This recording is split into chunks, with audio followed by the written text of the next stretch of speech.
Colors channel पर telecast होने वाले सीरियल अनुपमा में हाई वोल्टेज ड्रामे आप सभी को नजर आने वाले हैं, जहां एक तरफ गृह प्रवेश के बाद वनराज कहेगा अपनी मां से, मैं काफ़ी ज़्यादा थक चुका हूं, अपने कमरे में आराम करना चाहता हूं।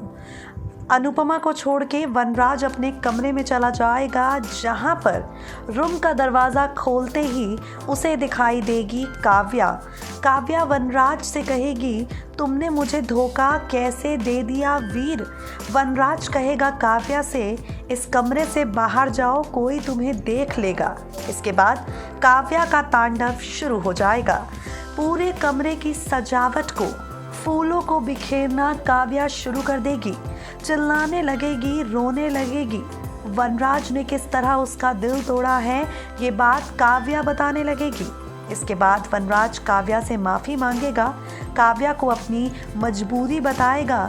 वनराज काव्या को बताएगा किस तरह से संजय ने उसे घर पर फंसा दिया और वो मंदिर नहीं आ पाया। वनराज और काव्या एक दूसरे को गले लगाएंगे और इन्हें साथ में अनुपमा देख लेगी। अनुपमा के सामने पति का धोखा आ जाएगा, लेकिन तमाशा यहाँ ख़त्म नहीं बल्कि यहाँ से शुरू होगा। असली तमाशा आपको उस वक्त दिखाई पड़ेगा जब लीला, जो अब तक हमेशा अनुपमा को ताने देती थी, अनुपमा को सुनाती रहती थी कि तुमने अपनी घर गृहस्थी ठीक तरीके से नहीं निभाई, वो लीला काव्या को जड़ेगी सबके सामने जोरदार तमाचा।